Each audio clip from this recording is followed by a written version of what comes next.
యోగాభిలాషులందరికీ నా హృదయపూర్వక నమస్సుమాంఛలు. ఓం నమో నారాయణాయ నమః.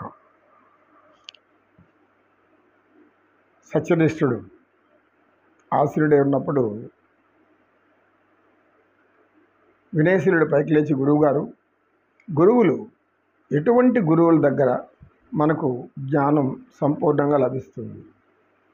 మనం సద్గురువులు, మంచి గురువులు, బోధకులు మన జ్ఞానం ఇచ్చేవాళ్ళు అని ఎలా గుర్తించాలి అని అడిగాడు.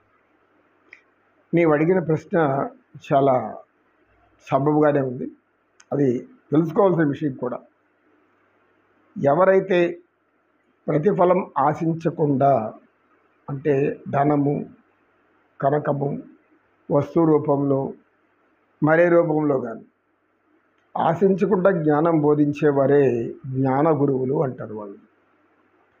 వారి దగ్గర జ్ఞానం నేర్చుకుంటే మనకు వారి యొక్క స్వభావ ప్రవర్తన మనలో కూడా ప్రవేశిస్తుంది. వాళ్ళు ఎప్పుడు కూడా అసత్యం చెప్పరు, ఉన్నది ఉన్నట్టుగానే చెప్తూ ఉంటారు. కనుక అటువంటి గురువులు మాత్రమే మనం తెలుసుకోగలగాలి అంటే మొట్టమొదట మన యొక్క ఆత్మశుద్ధి కావాలి. ఎప్పుడైతే మనం పవిత్ర ఆత్మతో జ్ఞానం తెలుసుకోవాలని ప్రయత్నిస్తామో ఆ జ్ఞానం వలన మన మనసు స్థిమితపడుతుంది, మానసిక సమస్యలు తొలగిపోతాయి. ఇలాంటి ఆలోచనలు మనకు జ్ఞానం కూడా అవసరం అనుకున్నప్పుడు మనకే తెలుస్తుంది ఏ గురువు మనకు బోధన చేస్తున్నాడు, ఏ గురువు మనల్ని బాధలకు గురి అవుతున్నారు అనే విషయం అప్పుడు అవగతమవుతుంది.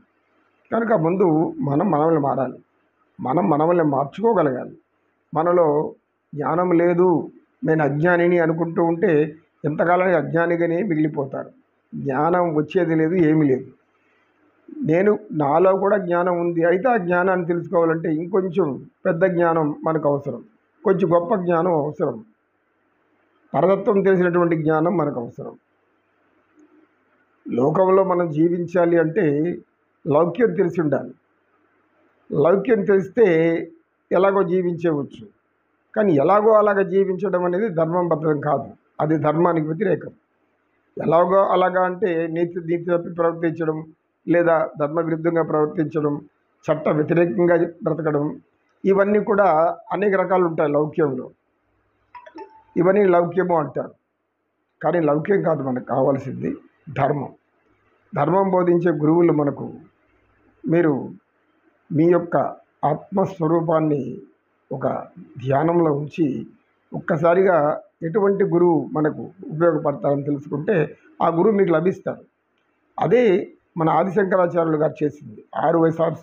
6 సంవత్సరాల వయసులోనే ఆయన తల్లికి చెప్పేసి బయలుదేరి వచ్చేస్తాడు. జ్ఞాన సంపద నేర్చుకోవాలని అనేక మందిని సంప్రదిస్తాడు. గురు గోవింద మహాశయ అనేటువంటి గోవిందరామం ఉన్నటువంటి ఒక గురువు దగ్గర ఆశ్రయిస్తాడు. ఆయన కొంత జ్ఞానం బోధించి, నాయన ఇంకా జ్ఞానం చాలా అనంతంగా ఉంది, ఇంకా వెళ్ళు అంటాడు. అలా ఆదిశంకరాచార్యులు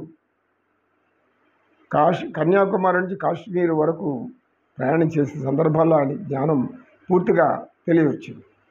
అనేక గ్రంథాలు చదివాడు, అందరి బోధనలు విన్నాడు. అందినాక అతడికి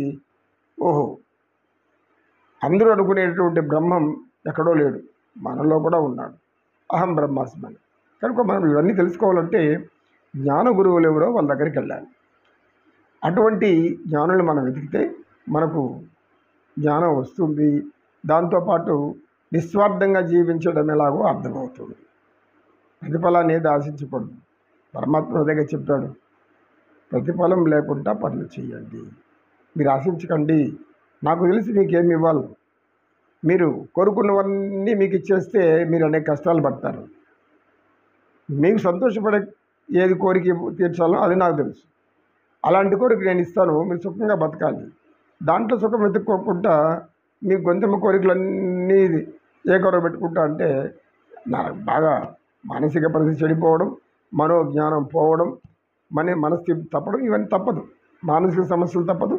మానసిక సమస్యలు వచ్చినాక ఆరోగ్యం చెడిపోక తప్పదు. ఇదే నాయన జ్ఞానం అంటే అని చెప్పి అందరికీ సత్యనిష్ఠుడు. కాసంత విశ్రామం తీసుకొని తర్వాత చర్చిస్తామని చెప్పాడు. ఓం నమో గోవిందాయ నమః. ఓం నమో నారాయణాయ నమః.